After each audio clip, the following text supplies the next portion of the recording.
Hey everybody, it's Allie and welcome to our Y&R Chat for Sunday, March 18th, 2018. Oh, don't look so shocked, Nick. You're not the only man in town with a massive tool belt. I would say that Wednesday cliffhanger is a really good jumping off point for a poll question this week. Nikki and Arturo, are you feeling the heat? YRChat.com if you want to cast your vote and weigh in on this new couple. Look, I honestly am happy for Nikki. If this is what she wants, she seems like she is really thrilled and having a very, very good time. I got a chuckle when Nikki comes up to the athletic club suite that she has booked for them to have a little rendezvous.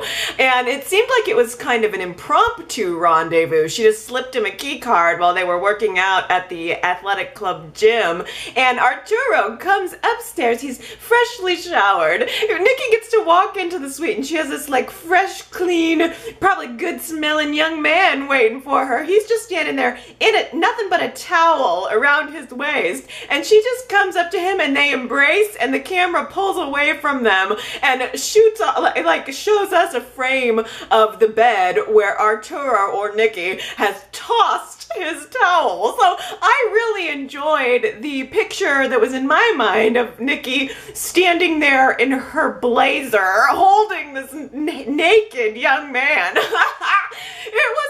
was a little bit fun. It was scandalous though. I mean, we are definitely entering into scandalous territory and I am curious to see how you guys reacted to it. I mean, I do think that there are a couple of things that are a little off about this, and it honestly, for me, doesn't have anything to do with the age difference. The thing that's throwing me off the most right off the top is the fact that I guess I got the impression that Nikki wasn't that into Arturo. Remember, we really only saw them together one time, and then the very next day, we saw Nikki dodging his phone calls. So I guess I got the impression that she did it once and she wasn't interested in doing it again. And the other thing though is that Arturo seems way into it. Like, I'm imagining that Nikki was not into it, and here we have this total flip situation where Arturo is looking at Nikki like she's a midnight snack that he cannot get enough of. So I guess it's a little bit jarring to have thought that the story was going to be one thing and now all of a sudden it's developed into something else. The other weird thing that I can't stop thinking about is, does Victor know that this is going on? I think I keep wanting to assume no, but Nikki and Arturo are sneaking around at the athletic club a couple of times this week, and one of those times they ran into Victor in the foyer, and of course Nikki and Arturo are pretending to, really have a completely professional business relationship, but Victor made this hilarious comment where Nikki's saying, oh, this is Arturo, the contractor who's doing the work for Rainbow Gardens, and Victor says, oh yes, Arturo, I've heard about you. You seem to be doing a good job for my wife. Oh, Victor, you have no idea. You have no idea what a good job Arturo is doing for Nikki. Or do you? I don't know. Like, I just felt like that line, first of all, deserved a spit take.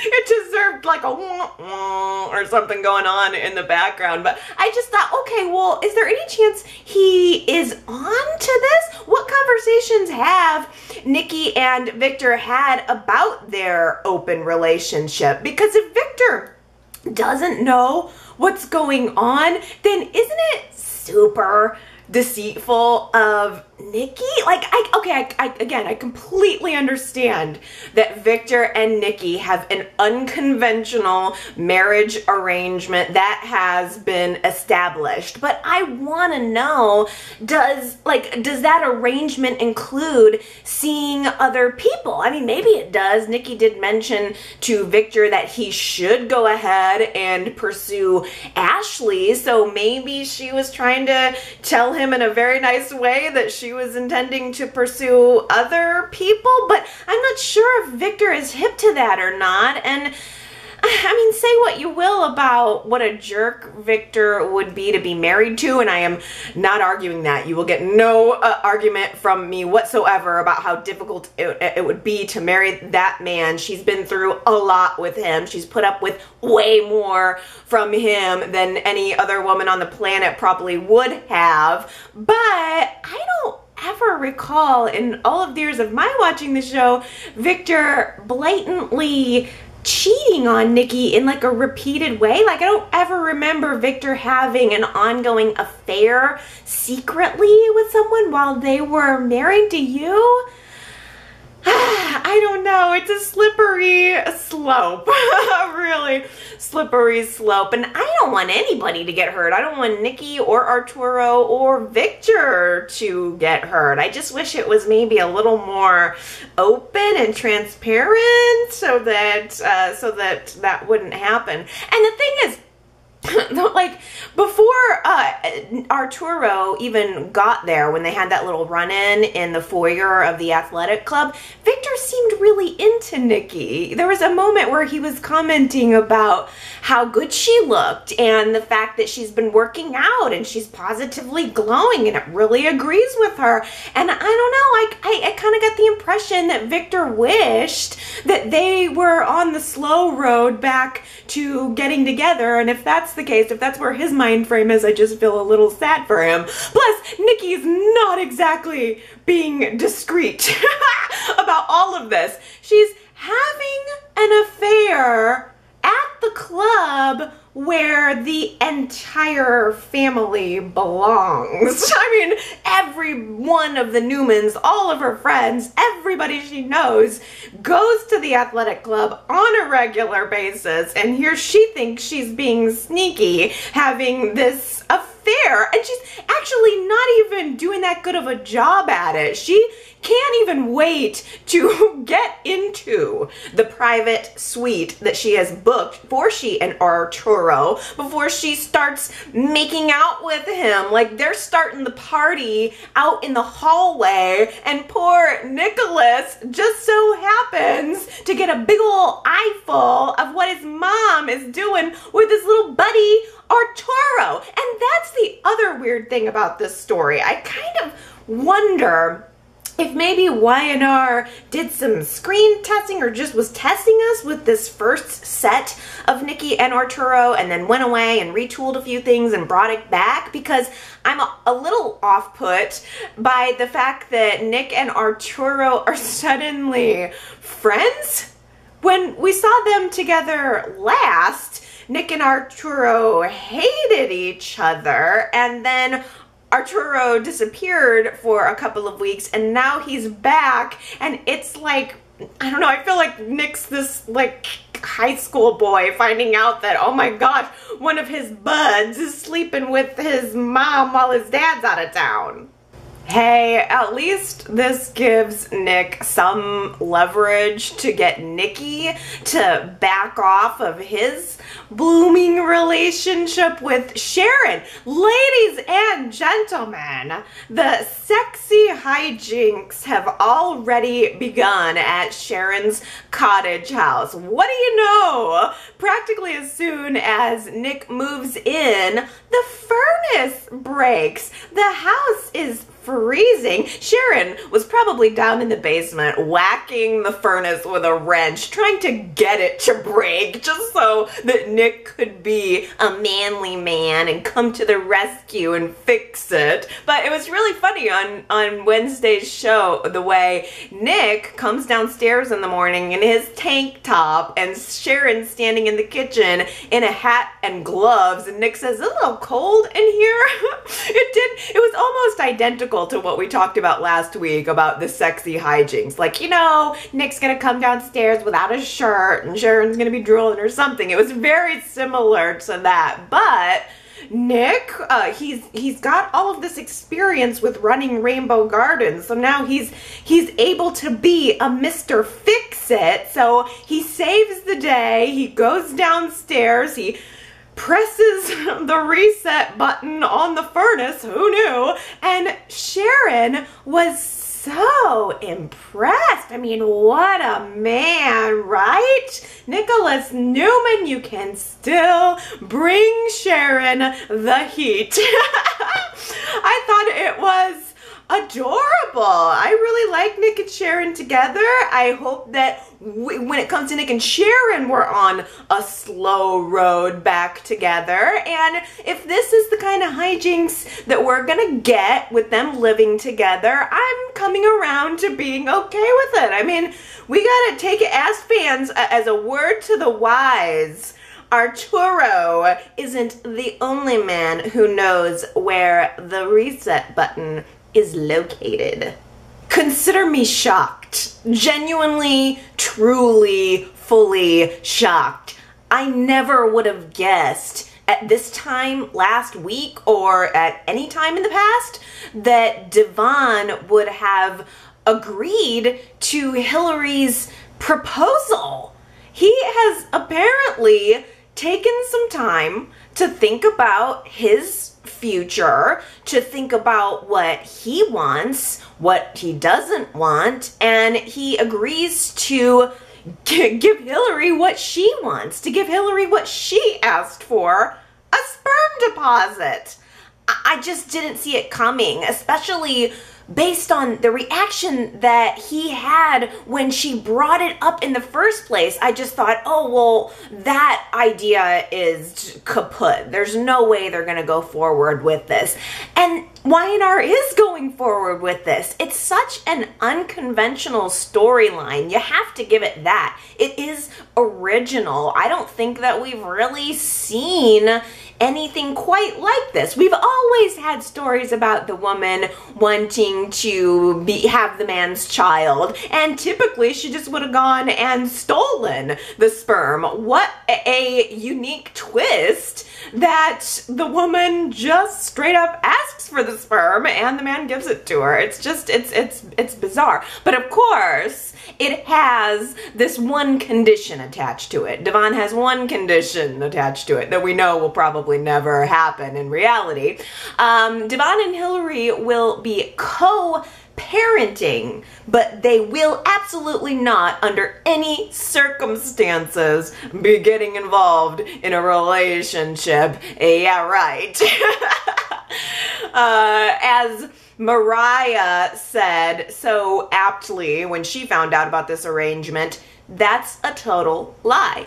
Go ahead and Hilary and Devon, go ahead and think that. Feel like you guys are not going to be right back in each other's arms in a matter of months, but it's not the reality. In soap opera world, we all know that this is going to lead to Hilary and Devon's reunion, and I'm all for that. I really like Hilary and Devon. There is a magic between these two actors that I pick up on, that I'm a fan of, and that makes me want to root for them independently and makes me want to root for them getting back together.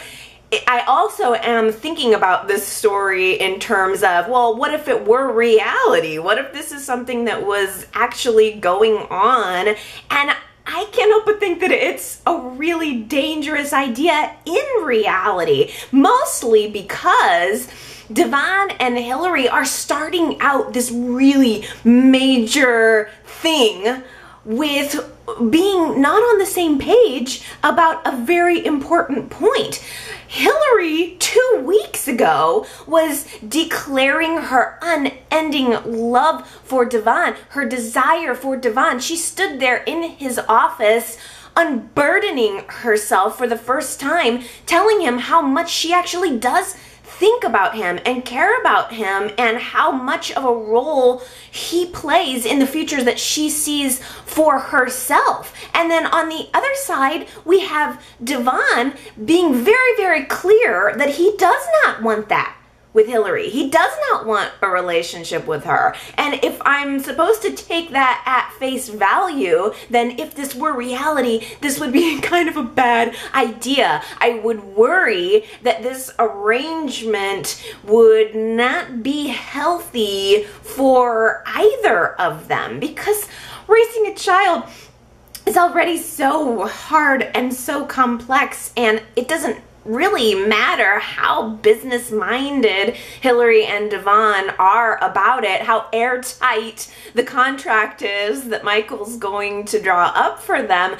The complexity of their relationship, the history that these two people share, is going to be a factor. There is no way of writing a clause in a contract to get around that. So that's why when Lily hit the roof upon finding out about this arrangement, like, I get that it's none of Lily's business. Like, 100% totally, it's none of Lily's business. But in reality, I'm putting myself in her shoes, and if Devon were my brother or even just my friend, I would probably be trying to talk him out of this too. I would at least want to get my 2 cents in to be able to say, are you sure? This is such a good idea. There are other ways that you could impact a young life. There's fostering, there's adoption. Why enter into this weird arrangement with your ex-wife? Oh. The thing is, though, Lily nagging at him and nagging at him and nagging at him for the next who knows how many weeks and months is not about to change her mind. If Lily pushes him too hard, not only is he gonna, of course, go through with this idea, but he's gonna end up back in Hilary's arms too, which is okay with me, but I'm just trying to coach Lily along through this. I mean, Lily, plenty of people tried to warn you about getting involved with Kane. Plenty of people tried to stop you from getting involved with Kane, pleaded with you to just dump Kane, and it was especially Devon. Many times Devon tried to convince Lily not to stay married to Kane. He said, you need to leave this man, many times over the years. And did that keep Lily and Kane apart? No.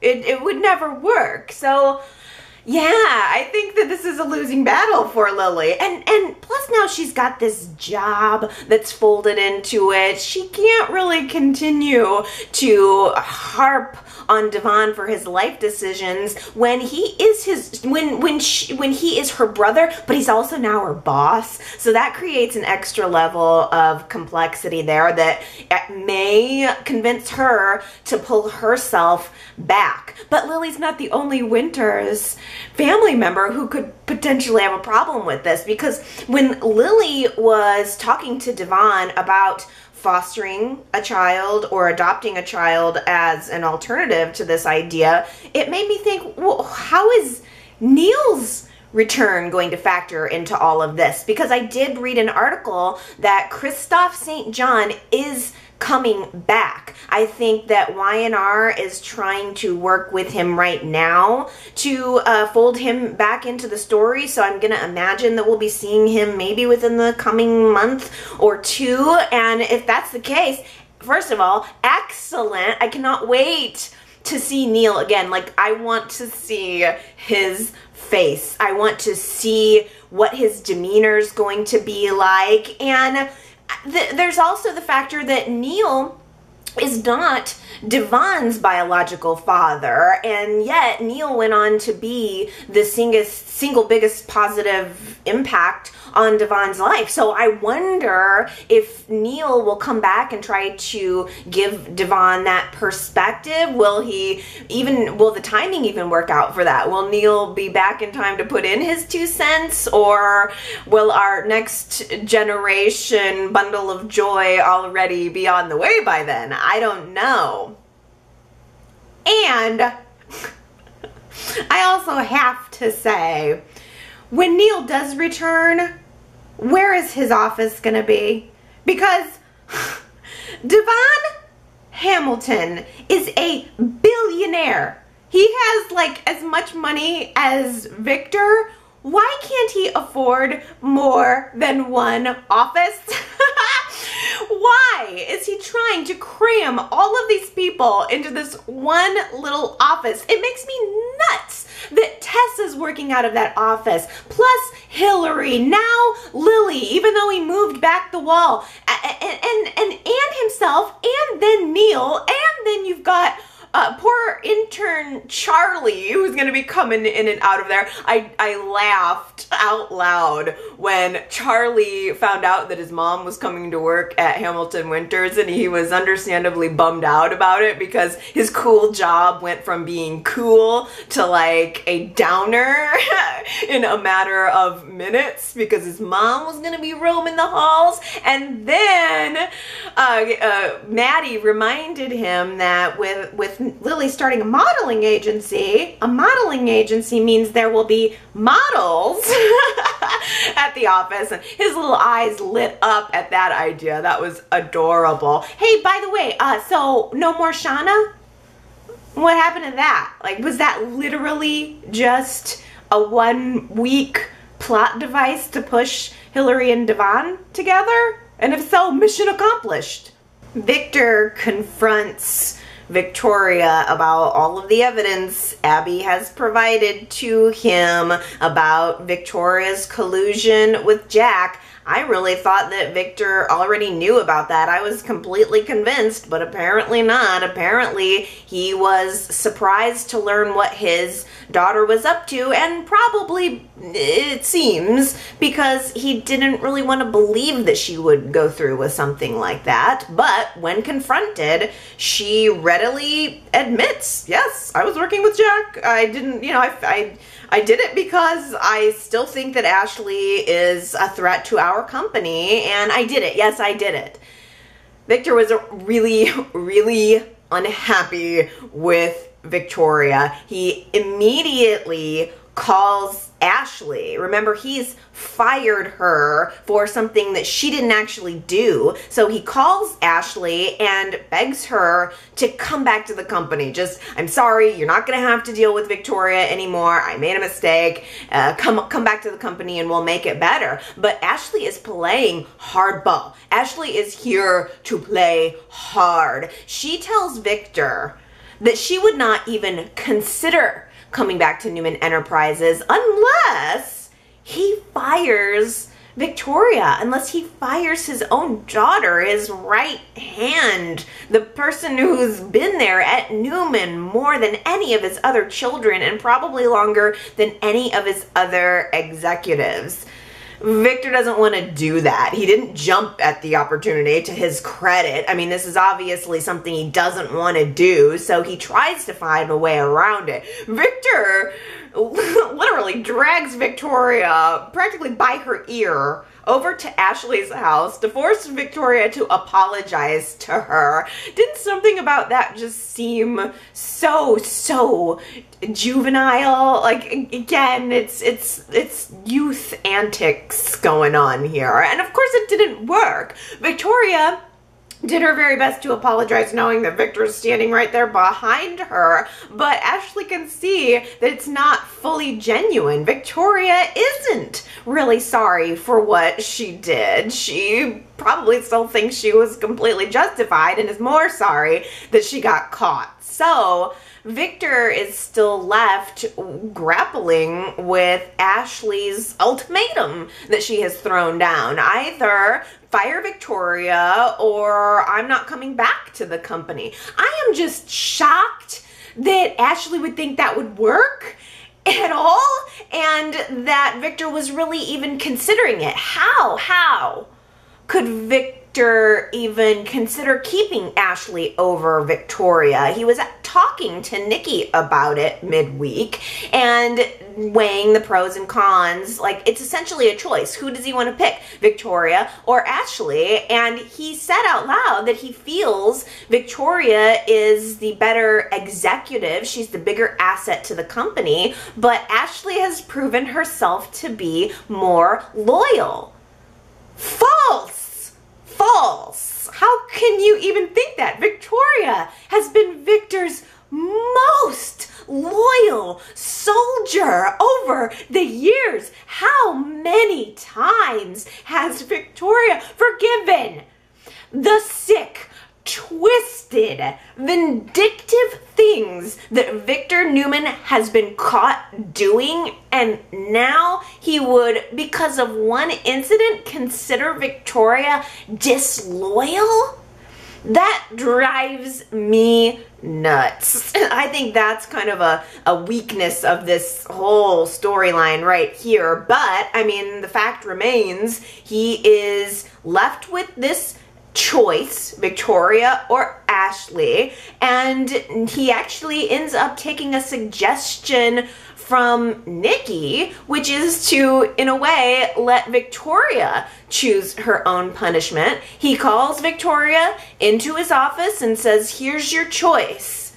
You can either get fired, or you can take a demotion and you can take a lesser position here at the company. You'll no longer be COO.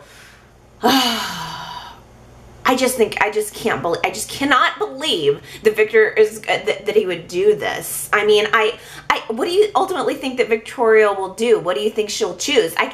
I think it would be mortifying for her to take a demotion, to walk these halls. I mean, you know her ego, to now walk the halls as a demoted employee. She has not only been the COO, but she's also the boss's daughter. How can you imagine what it's going to be like for her to show her face in the break room? And I mean, she already has. It's going to compound the feelings that she already has, that everybody hates her. It's going to be really, really hard on Victoria, but it's also going to be way more dramatic that way. I cannot imagine that if she did quit the company or allow herself to get fired or whatever, that she would have any place to go. The only other place for her to go would be to go to Jabot. I mean, that's certainly a possibility, but I think that it's going to be, I guess if I had to guess, and this is purely a guess, I think it would probably create more drama if she were to eat humble pie and stay at Newman Enterprises, but that means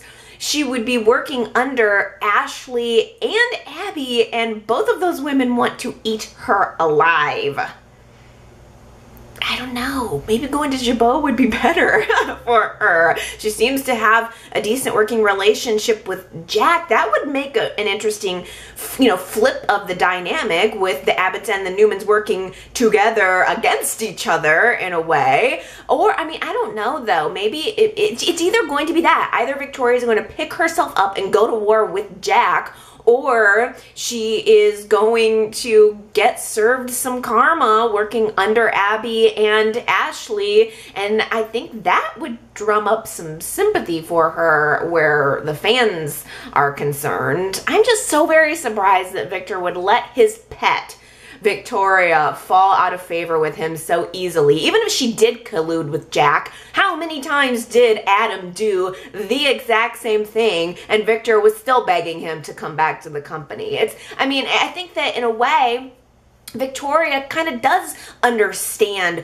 Abby's position, for instance, where it's like you're always being looked over for the favored child. If Adam were still alive, or if Nick was interested in the company, they would be the COOs, and Victoria would be shuffled to the side. Victoria has eaten Victor's, she's eaten everything he served up for years and years and years, and for him to turn around and say that she's just loyal just drives me nuts. In so many ways, Victoria Victoria and Abby kind of are in a similar situation, and Victor's never been fair. He's never been fair to either of his daughters, including Victoria, including Abby, and I thought it was really nice to see Abby standing up to Victor this week and being honest about her feelings that she's become the lesser Newman. That's something that Victoria never really did.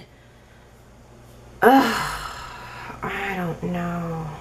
Can you imagine Abby and Ashley working together at Newman Enterprises? That would be a major power block against Victoria. So maybe she would just go to Chabot. I'm not sure.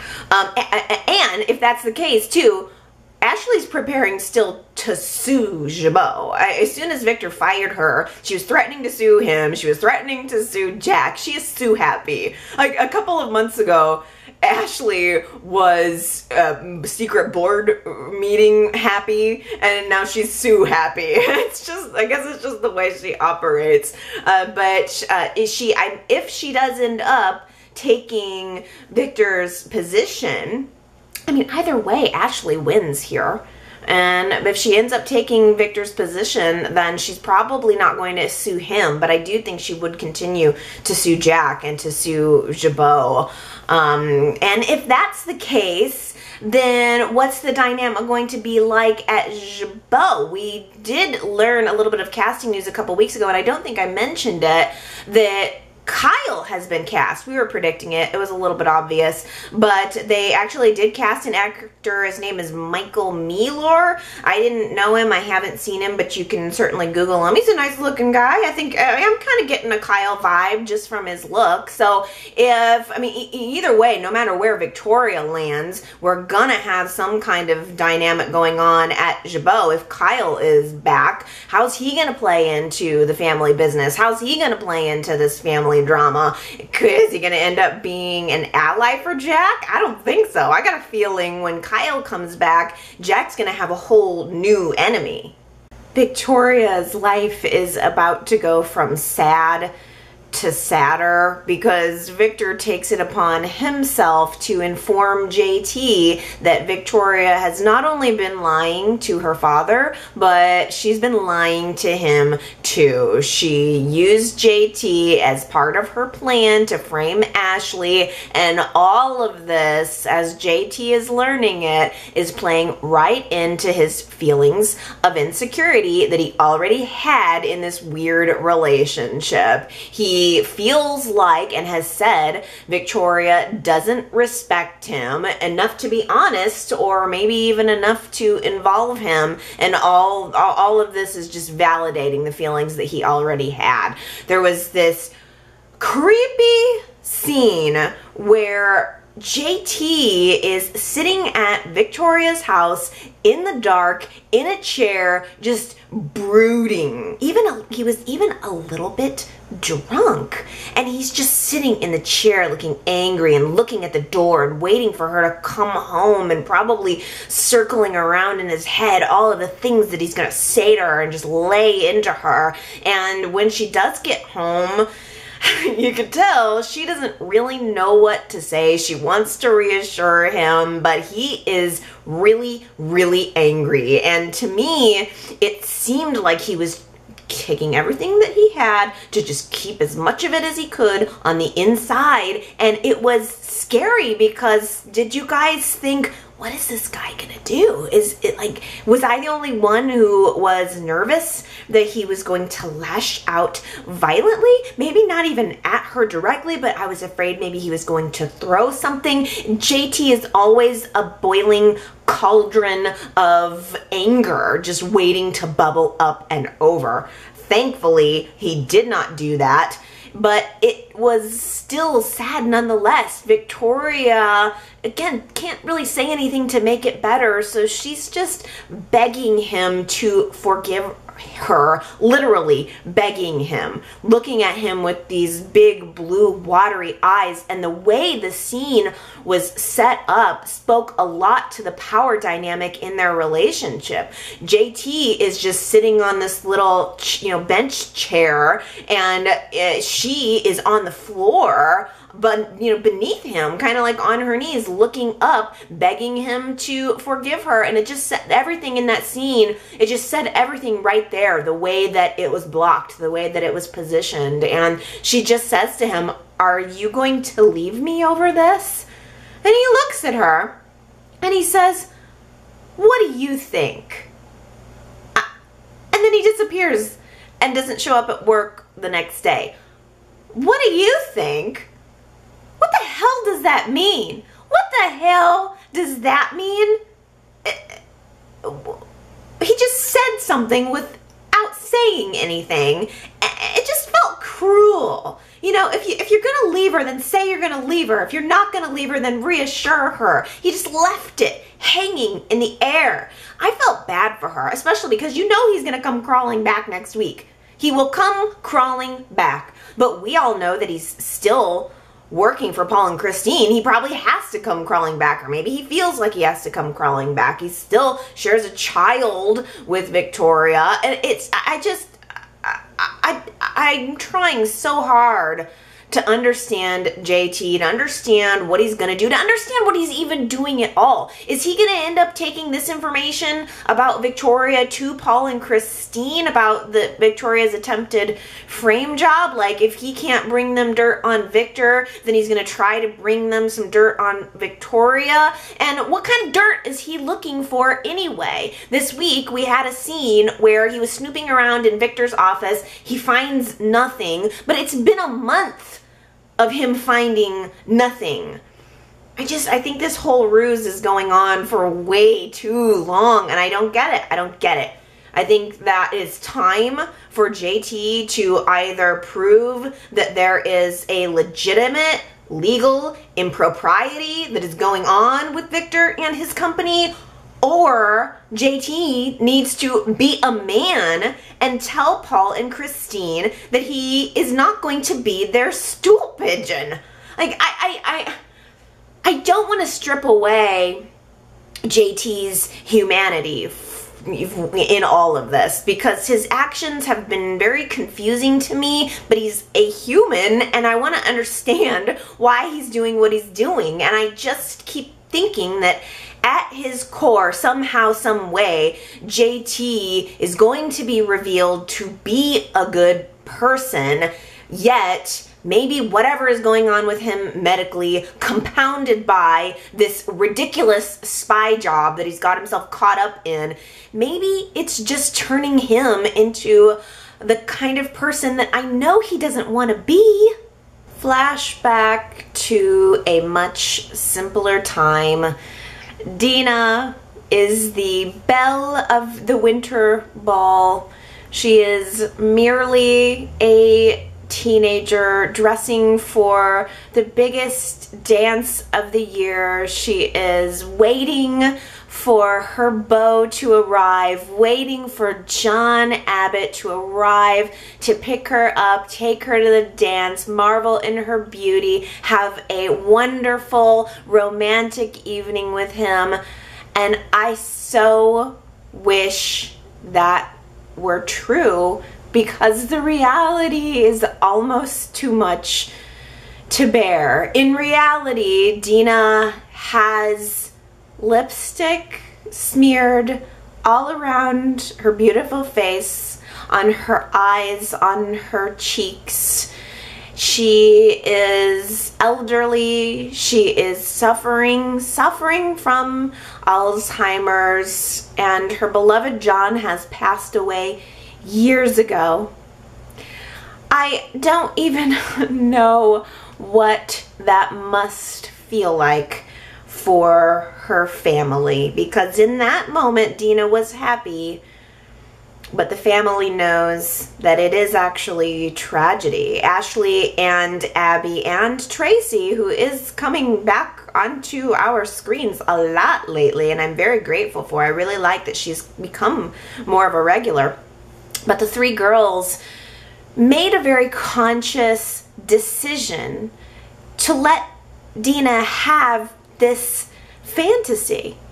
And they stand there pretending to be her friends, her maids, and they support her as in her mind, she is waiting and preparing for this dance. They allow Dina to have this moment of joy and this moment of anticipation. And there was a beautiful scene where Ashley offers to give Dina's makeup a touch-up.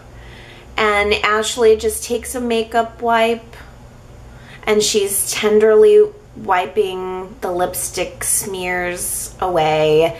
And they're talking as if they're friends, as if they're girlfriends.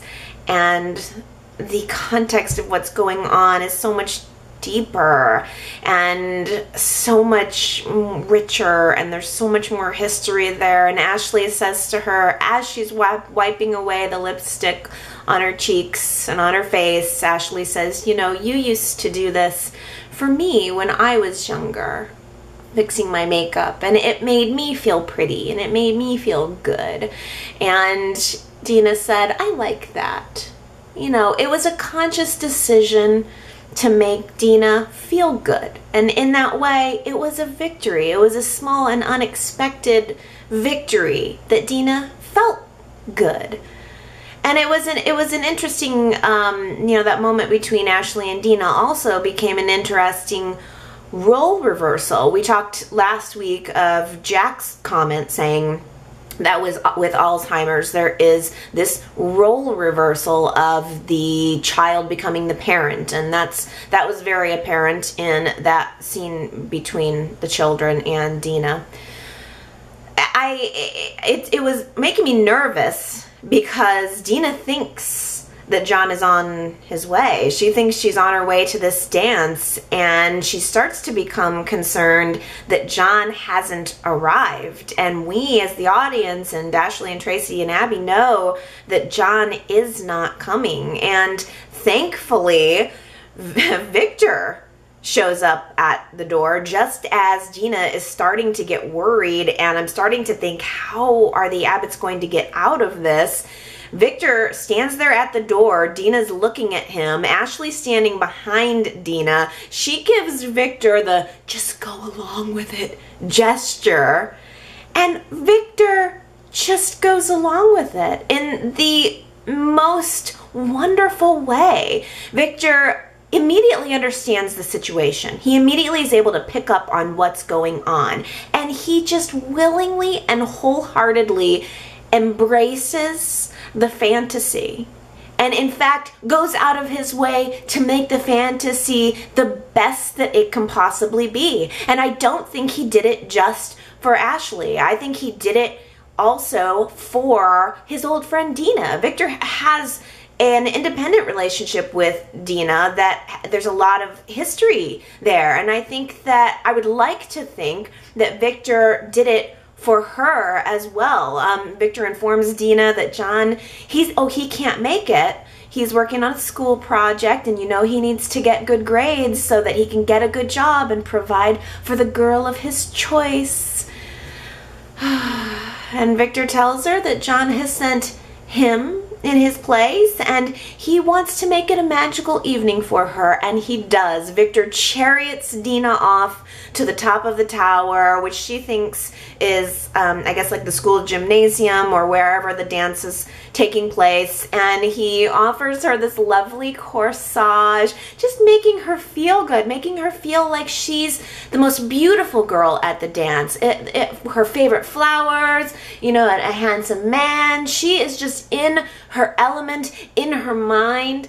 And Victor and Dina just dance sweetly in each other's arms as Dina imagines herself young and in love again. And you know, there are worse places to be.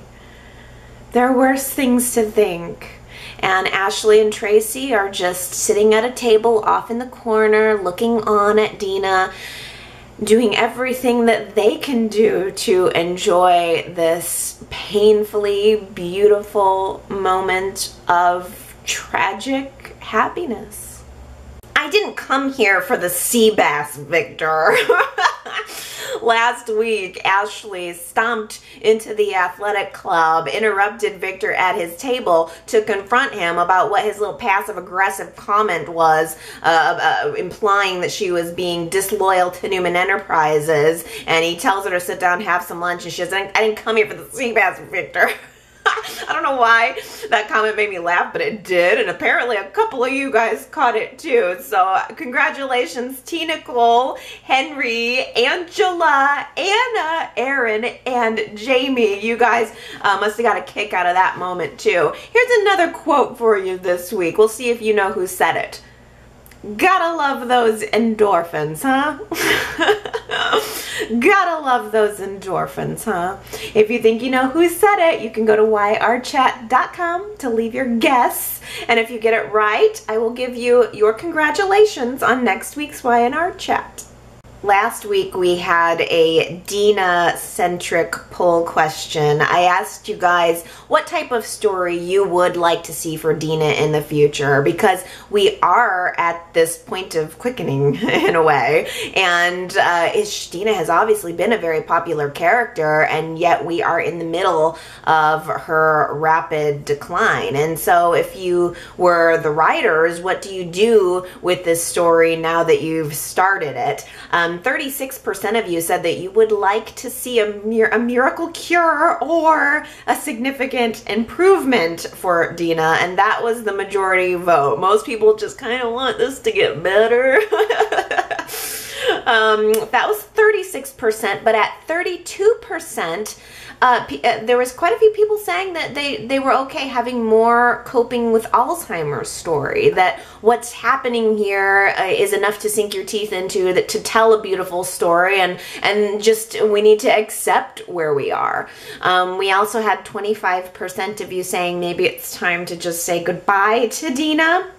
And we had 7% of you coming in with an other vote. I thought I'd read some comments, including your other ideas for what you'd like to see for this story. Laura says, I would like for Dina's condition to stabilize, not get worse. And I'd like to see her have some good days and some bad days. On her good days, I wish she could be bold and mischievous. When women get to a certain age, they get like too old for this. It would be fun to have her fill that role and call people out when required.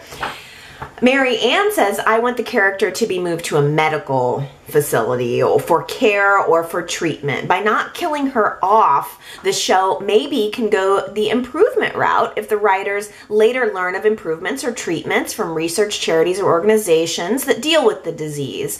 The actress's availability could dictate how often Dina is on screen and future storylines.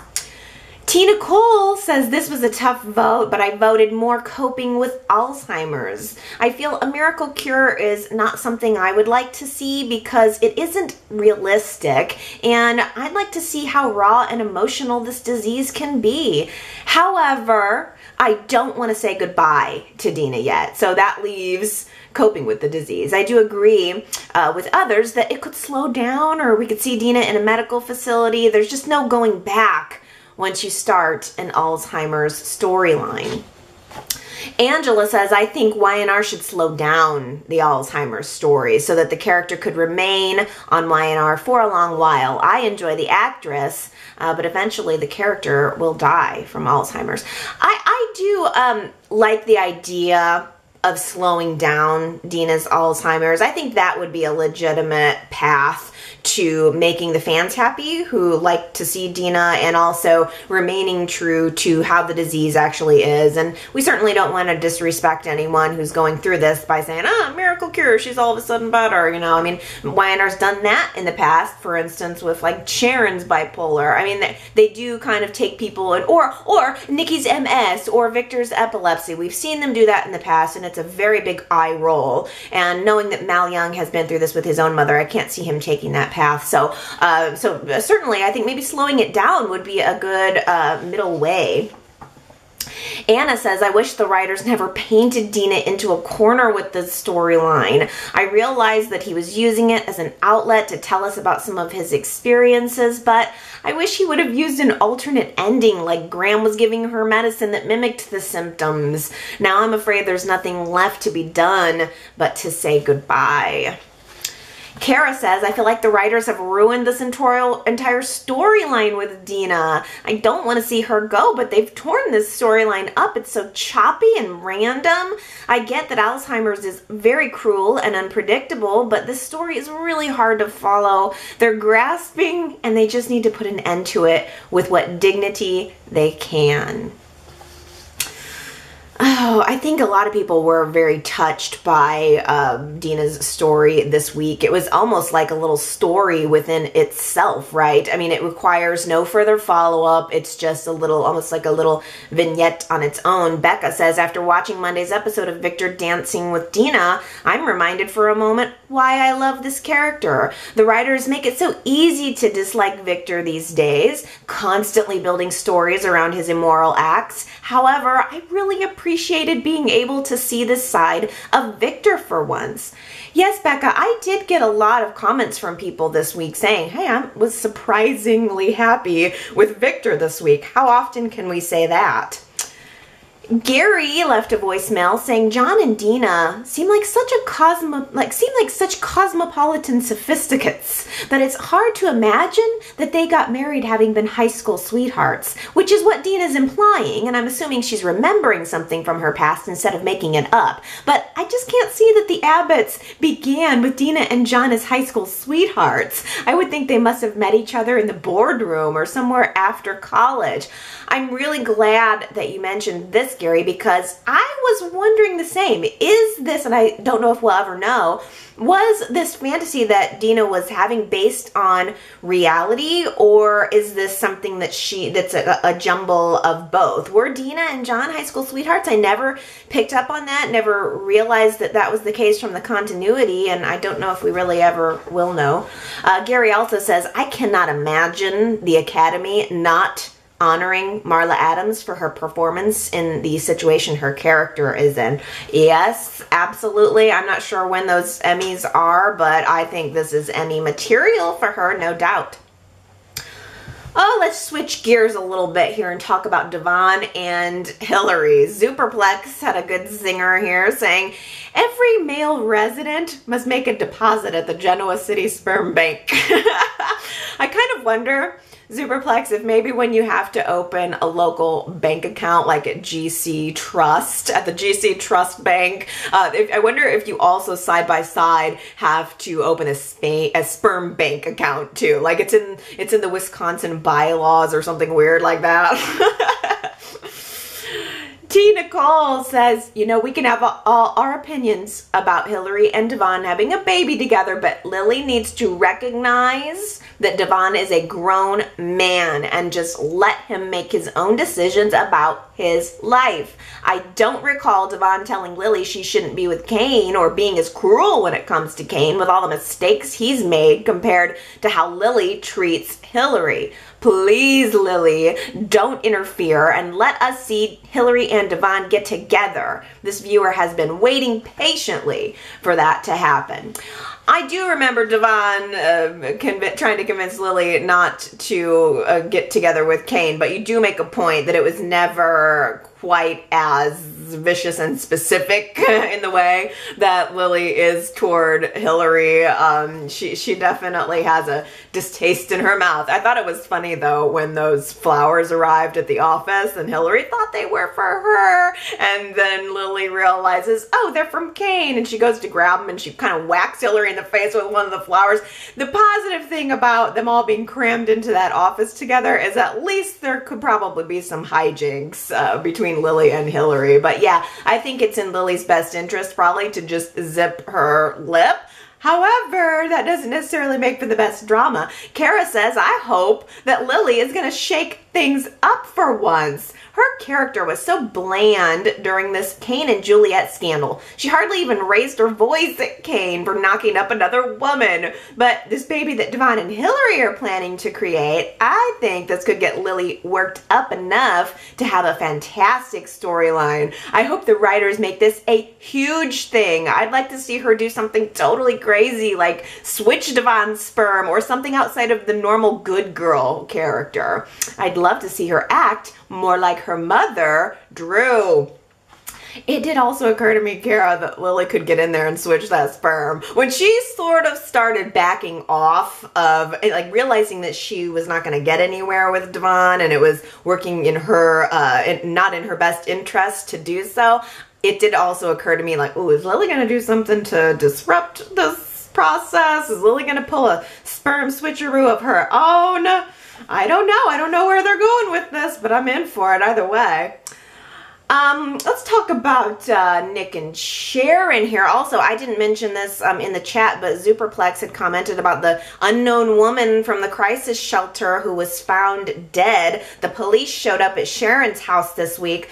Side note, Sharon's house never had that, like, foyer thing before. I think that they got rid of the exterior of Sharon's front door. Like, remember she used to have the open porch and all the trees, and it was gorgeous, and now it seems like she's got this enclosed lattice work porch or something. I didn't like it, but I'm sure that they've just got to make room for other sets. They're working with a limited amount of space, probably. Maybe Sharon lost the porch so that Lily could gain an office. I don't know. Gary, though, said something that I hadn't thought of in the fact that maybe this unknown woman from the crisis shelter who was found with Sharon's business card in her pocket, but no other identifying information, could possibly be Kathy Chancellor, Allie's alter ego, DOA. I didn't even think about that being old Kathy Chancellor. That's sad though, because she has children and everything. I wonder if Y&R would have Sharon go identify the body and if they would bring that back around at all, or if it was purely just to get Nick and Sharon talking about Rainbow Gardens. And Sharon did convince Nick to try to open up some more of these low-income housing locations. I don't know how much of that we're going to see.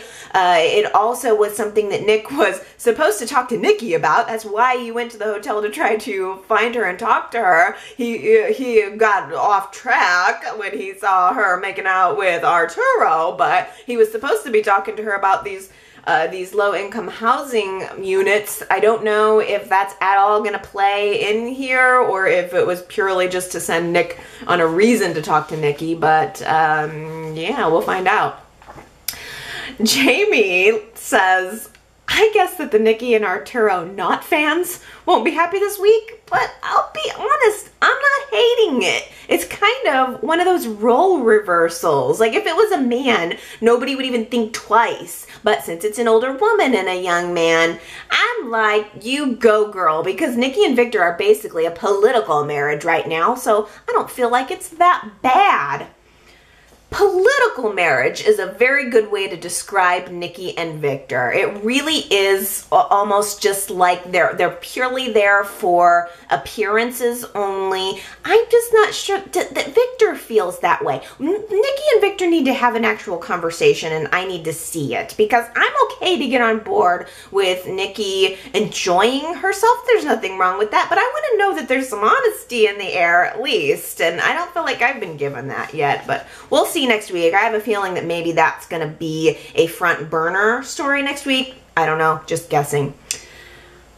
Tina Cole says, I think that Victor has been placed in a difficult decision from Victoria's actions. Does he do what Ashley wants and fire his daughter, but he doesn't want to ruin the relationship he has with Victoria? I think that's why he never looked for the evidence Abby could so easily provide. Victor doesn't want to fire Victoria because if it was that simple for him, he would have done it already. Look how quick and easy he can disown Nick as a son. Yep, I think that is exactly right. Rose says Ashley can't sue Jack for defamation. He's had another company's documents in a drawer. That's not even close to defamation. I hope Ashley's attorney tells her that she's just making up nonsensical legal claims at this point. Diana says, I'm so glad Ashley is suing Newman, as it gives her a chance to meet with her lawyer, Tony. I would really love to see a romantic relationship develop between them. I was hoping that Y&R would give us a reason to bring him back on the show. I'm excited to see where that could lead.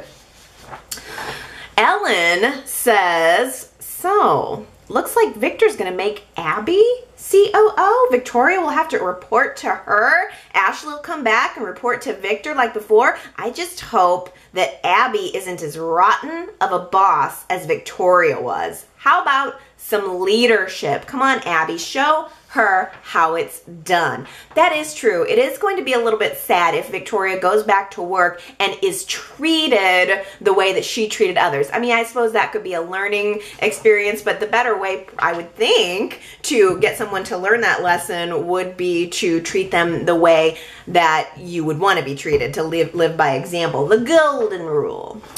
Diana says, I'm loving the fight that Abby is giving to Victoria. I appreciate that the writers are having Abby be a strong woman who can show Victoria that she won't be walked over and made to feel inferior. I used to feel sorry for Abby when Victoria would make her feel as if she was second fiddle to their father at Newman. I also haven't forgotten how Victoria tried to throw Abby under the bus regarding the incubator project with Zach.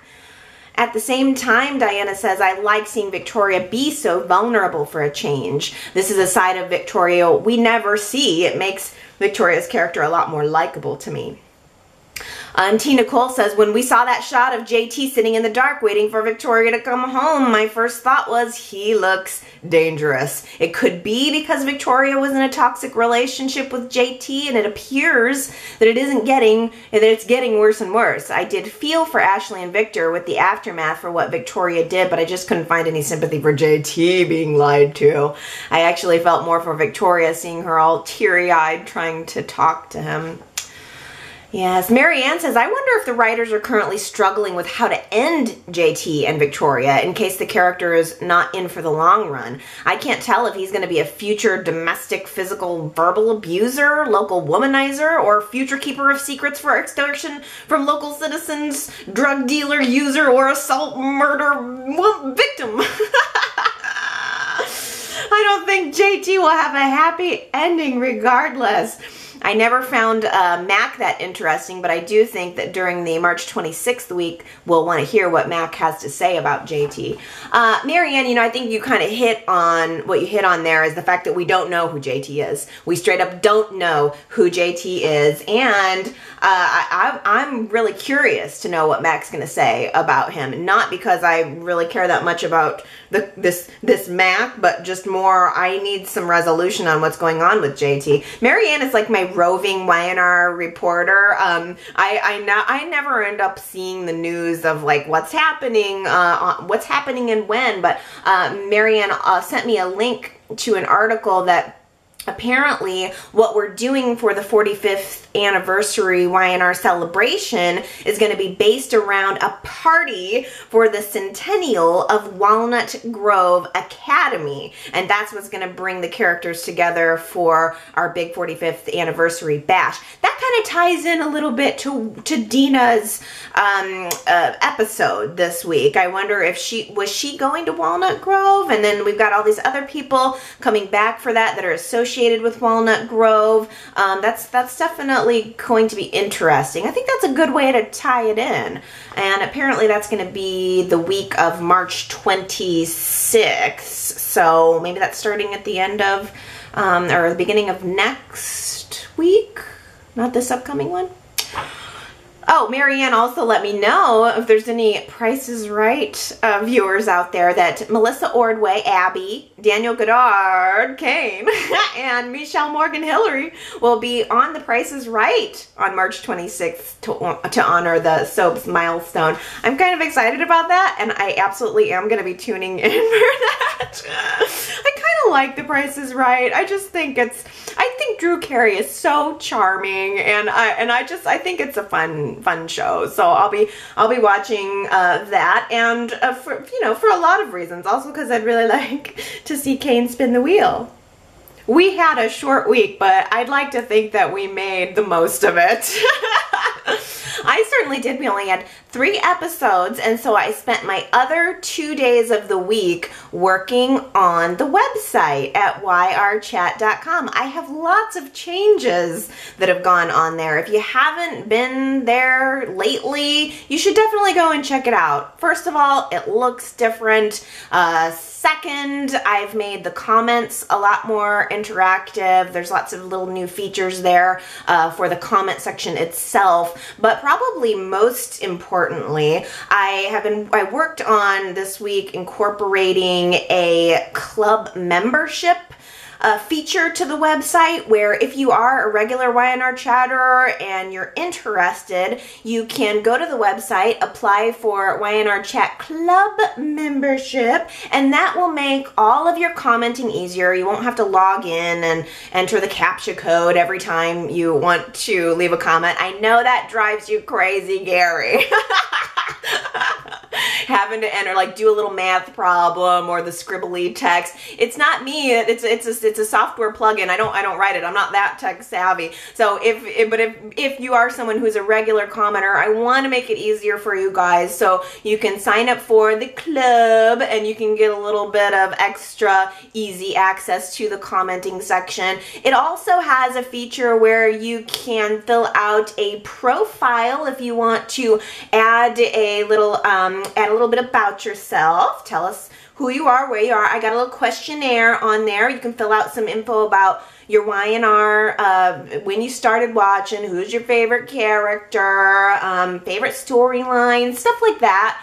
If you want to fill out a profile, and you can upload a photo if you like, so your little photo can appear next to your comment. If you're interested in doing that, just go to yrchat.com. I have a post there that you'll see, but there's also right on the top menu bar, there's a link for the club, and you can register or log in or create your profile from there. I just am trying to make the website a little bit more interactive. I want you guys to be able to communicate with each other. I've tried to go there and put little thoughts of mine throughout the week. I've tried to upload the caption photos a little bit more regularly, so it's not just something that updates on Sundays. I'm trying to check in there once a day, even if it's just to post a photo that I've managed to screen cap, or just to say hi or a quick little quip or something as I'm watching the show. So I hope that you guys would want to use it. I also put up a weekly post where you guys can chat about the show while you're watching it, or I think a lot of people watch at night, so maybe you've watched the episode and by 7 you got some things you want to say. Go to yrchat.com and there's a post called Watch and Chat. So you've watched, go ahead and chat, and I've been chiming in there too. I hope that you guys are enjoying it, and I just think the site looks really good. And I mean, for crying out loud, I've been here for 10 years doing Y&R Chat, and I feel like I've dropped the ball on actually like building up the website and making it a good place to be, but I think it's there now. I think it's really functioning well, and I think it looks pretty, and it gives you a chance to talk to each other, and I would love to see some profile photos, even if it could be of your cat or something. I don't care, it doesn't have to be of you, but just something. It's nice to be able to connect something to the names. I mean, I would love to see your faces, but it would just be great to see some other faces besides my own. Oh, okay. So that's that. I think we've had a good week, and I'm ready to get back to 5 episodes. Y&R, I don't like it when you take breaks. I understand and I deal with it, but I'm jonesing by the weekend. I'm ready for my soap. And we're gonna get it tomorrow. So everybody have a really good week, and get into that Monday show with just some excitement, because it's back. It's coming back. Okay, I love you guys. I'll see you next time. yrchat.com. I'll talk to you there too. Okay, bye.